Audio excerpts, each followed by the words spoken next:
Hi there, everybody. It's Adam Bushnell, the author. Thank you so much for tuning in. Welcome to our Thursday broadcast. This is day 11, I believe, of these live storytelling sessions. And this time, do you know, I've made a bit of a mistake. It's St. George's Day today, the patron saint of England. And yet, I've already told the St. George story already. What was I thinking? I think that was on day 8 or something like that. But anyway, we can still have a chat about St. George today. But first, I want to share some wonderful work with you. Some amazing things that people have sent me. We have stories, we've got models, we've got a puppet theatre, we've got all sorts of things to share with you today. So, first of all, I would like to share with you, this is a picture and a description of a fire breather wyrm. Now, if you tuned into the last broadcast, you'll know that a wyrm is a dragon, but it's a legless dragon. This is a magical wyrm. As I say, it's called Firebreaker, and this is by Thea. You see that there? It cannot be killed. It grows its power. Whenever it gets chopped up, it can grow things back. That is awesome. Great job to you. Now, next, this is by Rosa, who is from Victoria Lane Academy. And she has written a story and drawn a picture. First of all, here is her wyrm. I love it. And then over here, it goes like this. Once upon a time, there was a wyrm family, and it was good. A few years later, it was 20 and it turned evil. That happens when you get a little bit older. It's normally a little bit faster than 20, to be honest. Soon it arrived at a farm, and it got the farmer and also the horse. The king said, kill it. So it was killed, and they all rejoiced. The end. And that's our story about our wyrm there by Rosa. Well done to you. Fantastic job. Next, we have not one, but 2 chalk wyrms. And these are produced by these 2 young ladies from St. Cuthbert's School in Seaham. They are amazing. Fantastic job. Well done to you. Next, we have the Durham worm, who's called Soul Crackle. There it is. This one is by Liam Taylor. Well done. It says it breathes electrified mist and it kills its enemies and then steals their souls to power its luring rattle. How to defeat it? You've got to lure it into water wearing rubber clothes so you don't get electrified. And it will electrocute itself. Well done to you there, Liam. Next. Oh, this is a great picture. This was sent by Miss York, and we have here a random place to read. Look at all that rubble in the garden and those 3 children reading on there. What superstars. Next, we have got, by Ziva, we have a blue wyrm who is here. You might be able to spot all the action going on in that story. Then, Poppy Hunter, who is age 7, has written me a poem and illustrated it just like underneath, just there. Fantastic. Goes like this. This is Mrs. Wigglebottom's house. On the outside, it looks lively, but on the inside, it's all dusty. It has creaky floorboards, broken shelves, rubbish all over the floor, and everything is rusty. I love that. Great job. Well done. Thank you, Poppy Hunter. Next, we have here from Peter Lee, Jacob, age 7, has created the Wheatley wyrm. I love that. Nice, bright and colourful. And this one here this is an amazing bit of work. This is based upon my book here, Pyramids and Pussycats. And Lily Dinali has produced a true or false quiz based upon the ancient Egyptian myths in my book, Pyramids and Pussycats, as part of her work on myths and legend from Heselden School. So well done to you. And then, finally, I love this, Lucy Anion has created a puppet theatre to retell the story of St. George and the Dragon on St. George's Day. You can see the dragon, you can see St. George, and she's told it to her family today, ending with, well, it ended with the dragon being chopped up and being fed, and everybody had dragon and chips. How cool is that? I absolutely love it. So, well done to all those people who've sent me those wonderful things for this particular broadcast. Keep sending them to me. I do love getting them.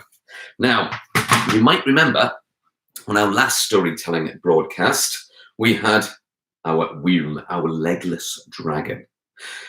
Because it's St. George's Day, I feel that we should have a chat about St. George before we go any further. He features as a character in this book, Dragon Knight, which is set in modern day London. There's the Tower of London. Not sure if you can make that out. Then I'll show you what my illustrator, how he illustrated St. George. There he is there. Can you spot that one? Fantastic, there he is. Now, St. George. Who was St. George? Why did he become our patron saint? Well, St. George was a real person. People think that he came from a place called Turkey and that he died in Rome as a Roman soldier. And that's why, for me, he is the perfect image for a patron saint of England, because he is a multicultural figure. We have had visitors come to this country and live here for thousands of years, and that's exactly what this country is all about. We're a diverse mixture of lots of cultures, and St. George, for me, personifies that. St. George is very, very important to people from World War I as well. Now, this medal, which was my great-granddad's medal, if I zoom in there, you can see that on the medal, this is it's got on it St. George and the Dragon. Now, it was George VI, I believe, who first came up with the idea of presenting a medal to all of the soldiers of World War I, and on it was a picture of St. George that represented the courage of the people who fought. Now, lots of World War I memorials have St. George on there as well. And this is a tabard that we were talking about the other day that knights used to wear. And this tabard here is the sort of tabard that we think of St. George wearing when he was trying to defeat that dragon, which then went on to become our flag of England. So that's St. George and that's the knight. But we have local heroes in the northeast of England as well. Local heroes who also have defeated dragons in stories too. We had the story of the Lambton Worm on Tuesday, which is probably our most famous story for the northeast. But by popular demand, I've been sent quite a few messages and emails about this. I've been asked to tell the story of the Sockburn Worm. Now, Sockburn is now part of Darlington, but a long time ago, it was called Sturkburn. And in the land of Sturkburn, there was a king. Do I get a hooray? Hooray! And there was also his daughter, the beautiful princess. Can we all say, ooh? And one day, the king, he got out of his bed, he stretched and he looked out of the window and he saw that it was a beautiful sunny day. Now, this was the time before the land of lockdown. And so the king was allowed to go outside. He saddled up his horse after getting dressed and showered. He jumped up into the saddle and then he galloped off across the land. He was admiring the beautiful landscape of the northeast of England when all of a sudden the ground began to rattle. The ground began to shake. There was a huge, loud, rumbling sound. And from below the earth, there burst a wyrm, a legless dragon. It roared a great and terrible roar. The king's horse was so terrified that the king was thrown down to the ground and the horse galloped away. Well, that wyrm began to slither closer to the king. And closer still. And when it neared close enough, it opened up its mouth, but instead of releasing fire, it released a poisonous gas. The king began to choke, the king began to gag, and the king instantly fell down dead to the floor. Blech. Then that wyrm went back underground with another loud rumbling sound. Meanwhile, back in the palace, there was the princess. And the princess, she woke up and she stretched and she saw the sunlight streaming through her open window. And she thought to herself, what a beautiful day. And she decided to go out riding on her horse. So she went to the stables, got saddled up, and then she went galloping across the land. And after a little while, she saw the figure of her father, her own dad, dead on the floor. She slipped down from the saddle and she burst into tears. And after a little while, she began to get angry. Furiously, she stood up.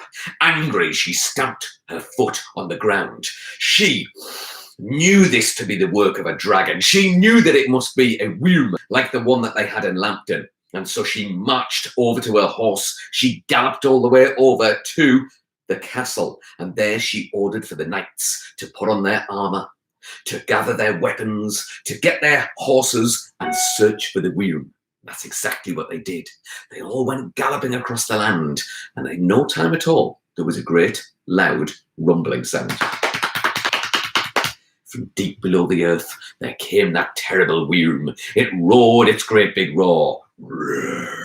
It slithered towards the knights, and before they could even get close enough to touch it with a sword, it opened up its mouth and it let out its poisonous gases.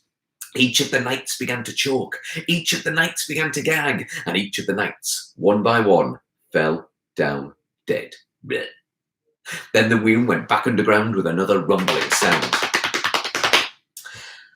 Meanwhile, the princess had seen all of this happen from the palace. She watched from the battlements at the very top of the tallest tower, and she sadly walked the spiral staircase back down, all the while planning as to what she could do. She had an idea. She knew that she needed the wisdom of somebody who could help. So she saddled up her horse again and she galloped off all the way to the house of a wise woman called Tia Maria. And when she got to Tia Maria's house, she knocked at the door. Tia Maria, the wise woman, opened the door and said, "Hello," because that's how all wise women talk, as we know. The princess said, "Oh, wise woman, please help me. There is a wyrm like the one from Lambton, but this one doesn't join itself back together. This one releases poisonous gases. What will I do?" And so the witch took her magic wand and she decided to say her most magical word. Would anybody like to make a suggestion as to what that magical word is? I think the live chat is working. See if you can type in a magical word. The first one that gets typed in, that's the one we'll go for. So the witch, she got her magic wand and she thought of her most magical word. She began to spin the wand, slowly at first, but then getting faster and faster and faster and faster and faster. And then all of a sudden, yeet! She said, yeet! There was a flash, there was a bang, and on the ground there was a magical sword. The princess picked up the magic sword and said, "Ooh!" But the witch wasn't finished. She span her magic wand once more, and she said her second most magical word, which was Avkia. There was another flash, there was another bang, and there on the ground was a huge helmet, which the princess picked up and put upon her own head. She said, "Ooh la la," because she realized that this was a magical helmet. With the magical helmet upon her head and the magical sword in her hand, she waved goodbye to Tia Maria, the wise woman. Then she went back to her horse and she galloped across the land until she heard a loud rumbling sound. The wyrm came bursting out from under the ground. It roared its great and terrible roar. Roar! Then it slithered over to the princess. It opened up its mouth and it released its poisonous gases. But because the princess was wearing the magical helmet, she could not breathe the gases in, or rather, they just didn't hurt her. So the princess slid down from the saddle, strode over to the wyrm, and with her magic sword, she sliced it in two, and the wyrm fell down dead. Blech. The princess looked across the land. She saw the dead knights. She saw her dead king, the father, and she began to cry once more. Whee! But just then, the wise woman stepped out of her house. She gathered her broomstick. She leapt upon it and she went racing across the land. When she arrived at the princess, who was sobbing silently on the floor, she slipped down from the broomstick. She had her magic wand with her. And Tia Maria the witch, she said her third most magical word. If you can think of what that magic word might be, type it into the live chat. First one that gets it there, that's the word we will go for.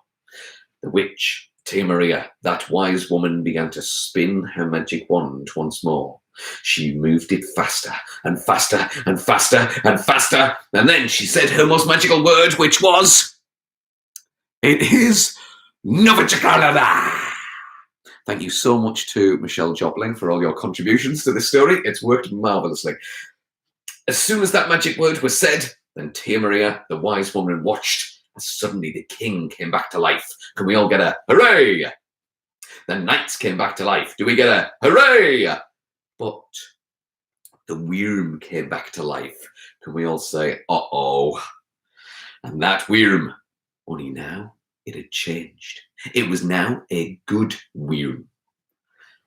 The people rejoiced. The wyrm did not breathe out poisonous gases anymore, but it could breathe a little bit of fire, which came in very handy with the fine weather for all the barbecues that they decided to have at that castle from that day on, where they lived happily. Exactly right. Now, I've changed that story quite a bit. The original story, which you can read in one of my books of County Durham Folktales, that's where the original version is. In that version there, Tyne and Wear Folktales for Children, that's where it appears in that form that I wrote. The sword, the magic sword that was used to kill the Sockburn Worm, is part of the Treasures of St. Cuthbert, which is displayed at Durham Cathedral. So when the lockdown is finally lifted, get yourselves there and go and check out that sword. But what activity could we do on St. George's Day based upon a dragon story? It would make sense for us all to design our own dragons, I think. Yes, of course, we can design our own knights like St. George, but I think it's the dragons that people have been saying that they have enjoyed illustrating, etc. Lots of people have told me as well that they've been using that YouTube video of drawing a dragon, which is on my YouTube channel. I've brought some things to give you some ideas for your dragon today. So yes, use that video to design your dragon step by step by step. Make it a wyrm, make it a legless dragon if you would like to. But you could also give it additional features too. For example, your dragon might be covered in green scales like this one, so that it can camouflage itself in the forest. Or your dragon might look entirely different. You might want to create an ice dragon like this one that can breathe out shards of ice. Or you might want to make your dragon be a sea dragon, and it might live at the bottom of the sea. This one's covered in silver spikes with its webbed feet and its huge swishy tail. You might even want to give your dragon extra heads. This dragon has got 3 heads and can breathe out fire. And it doesn't have any wings because it lives inside a volcano in the lava with its fireproof skin. This dragon has got super sharp claws because it likes digging tunnels under the ground, like the dragon in the story that we just heard. This dragon is a snow dragon, and it can breathe out snow and ice from its mouth, and it can hide itself in the white clouds. This dragon is a 2-headed armor-plated dragon, and its skin makes it invulnerable to heat, so it lives in the desert. You might want to design a lightning dragon, like this one, that's shooting out lightning from its mouth. Or perhaps a slimy, stinky swamp dragon, like this one, with webbed feet so that it can ooze its way through the sludge of the swamp. Or perhaps this one, which is a Chinese dragon with a golden beard and mustache, with its long snake-like body. Or perhaps you might want to design a hydra from ancient Greece with lots and lots of heads. Or perhaps a dragon like this one. This one is the midnight moon dragon that lives up in space. Or this one, a crystal cave dragon that can glow in the dark. Or finally, perhaps the strangest looking dragon of all is this one, which is the chicken dragon, known as a cockatrice. Stories from this come from all over Europe, as well as the Middle East as well. And I think I might tell the cockatrice story another time. It's a dragon with a magic power where it can just look at you and turn you to stone. That'd be pretty cool. So maybe on St. George's Day, you could design your own dragon, send it to me, make models, make Lego models, make clay models, make models out of junk plastic recycling material.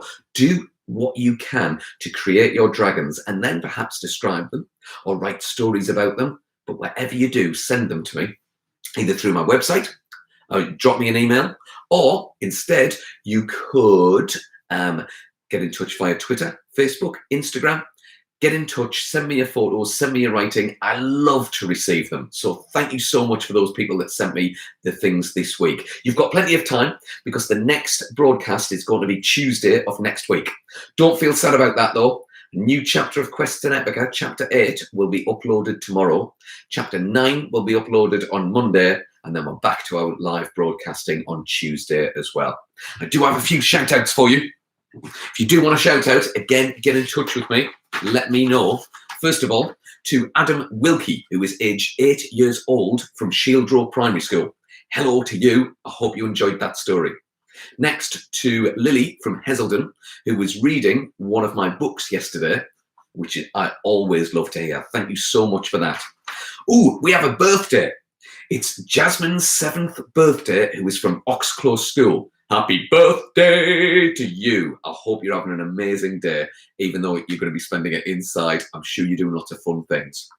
Next, to little Dennis and friends who are still on lockdown, stay positive, stay inside, and protect the NHS. Next, to Peter Barron, my friend Peter, who is a co-author as well. Thank you so much for promoting this YouTube channel on Today Up North and for writing a press release for me as well. That is fantastic. I am so grateful. Shout out to you, Peter. Also to Jim Young, who has been learning about knights, castles, and King Arthur. Hopefully today will have piqued your interest and given you some ideas for your own things to do with knights and castles as well. Design your dragon and then send it to me. I would love to see it. So, ladies and gentlemen, boys and girls, remember, if you want to get in touch with me, get in touch through the usual channels. And also don't forget to subscribe and to like this channel as well. But to do the same thing, get yourself over to Liz Million's channel, the illustrator. She can show you how to illustrate lots of different things, dragons to crocodiles wearing trousers and all sorts of crazy things. So get yourself over there too. The last thing that I wanted to say is, if you have been enjoying Quests of Epica, we're not even halfway through. So there's plenty of material to get in, for you to have a look at there as well. But I will do this with some of my other books too in the future. So remember to stay positive, remember to stay safe, and remember to stay indoors. Thank you so much for tuning in to this live storytelling. I hope you enjoyed it. Tell your friends, tell your family. Let's build this thing and get even more people involved. Right, our last shot. Let's get that wyrm up while I'm ending the broadcast. Bye for now, everybody. Stay safe. It doesn't want to end. Right, bye for now, everyone. Thank you very much.